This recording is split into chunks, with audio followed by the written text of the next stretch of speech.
Ramree Island is an island off the coast of Burma. In 1945, Japanese troops were in retreat as the British slowly pushed forward.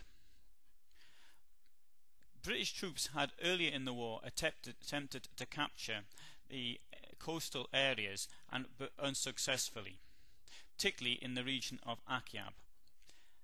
However, on the 26th of January 1945, British troops were able to land on the island of Cheduba, which then cut off Japanese which were holding out on the island of Ramree and were putting up quite a lot of resistance. British troops had in fact been able to land on Ramree earlier without facing any opposition as they set up the beachhead, but later on the Japanese put up very, very strong resistance.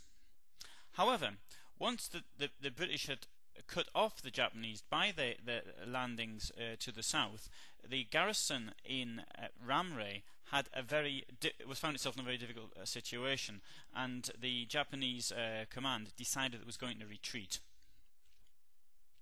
This retreat would have led to a 16-kilometer crossing of area of mangrove and thick forests, and this was to be the plan was to do this at night.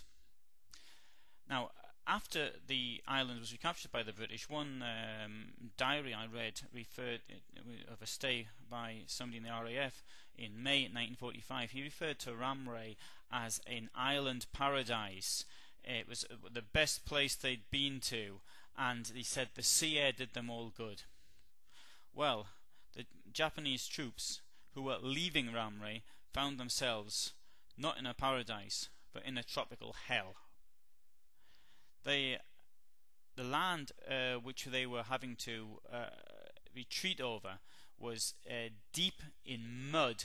It was infested, I should say, by mosquitoes, which caused obviously people to get ill, and there was apparently also huge numbers of scorpions.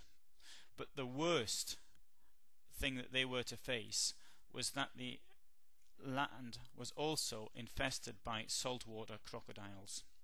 The saltwater crocodile is the most dangerous of all species of crocodile. It's the one that you find in northern Australia. It has a very large range from southern India across to Vietnam and then south towards northern Australia.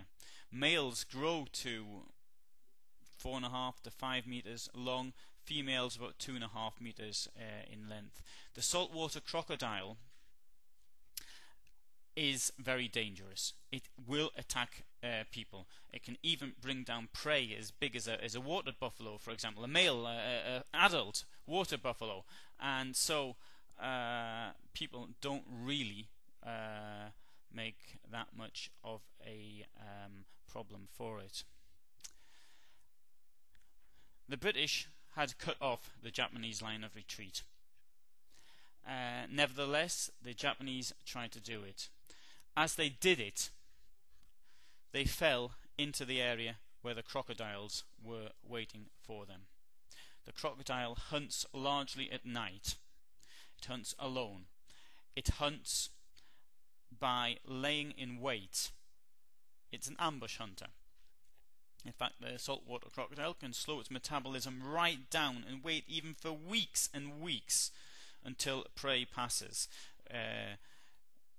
When you hear accounts, for example, of people stuck up trees or something waiting for the crocodile to go away, that person's got no chance, because the crocodile will not go away. It'll stay there, and being a cold-blooded reptile, it can last a lot longer than a warm-blooded mammal. Not only that, the saltwater crocodile on a short burst can even outrun a human. In the pitch black from the crossing from Ramree, the Japanese troops had utterly no chance whatsoever, and it would seem that many of them fell victim. One of the British troops there was a naturalist. His name was Bruce Wright, and he wrote the following after the war. The night of the 19th of February 1945 was the most horrible that any member of the Marine launch had ever experienced.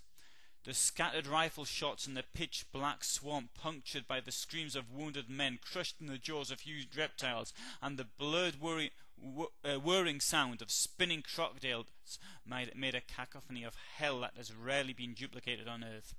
At dawn, the vultures arrived to clean up what the crocodiles had left. Of about 1,000 Japanese soldiers that entered the swamps of Ramree, only about 20 were found alive. This massacre of Ramree, according to the Guinness Book of Records, is the greatest ever killing by animals of humans. However, it might not be quite that. Records suggest that there were about 900 Japanese soldiers who tried to get through the swamp, and around 500 of them probably did make it through. Of those that didn't make it through, many of them would have been battle casualties as the British tried to pick them off, though in the darkness it would have been very, very difficult to do so. The 20 prisoners that were found were seriously wounded, and so somewhere they'd been left. Having said that, whatever else we look at, a huge amount of people were killed. The records of this killing largely comes from British sources and not Japanese. Japanese sources don't tend to mention this at all. Indeed, it has been suggested that many of the veterans organisations, particularly those who actually returned to Burma many years after the war, don't really seem to know what had happened. But then again, they probably, had they known what was about to happen, they would never have gone into the swamp in the first place.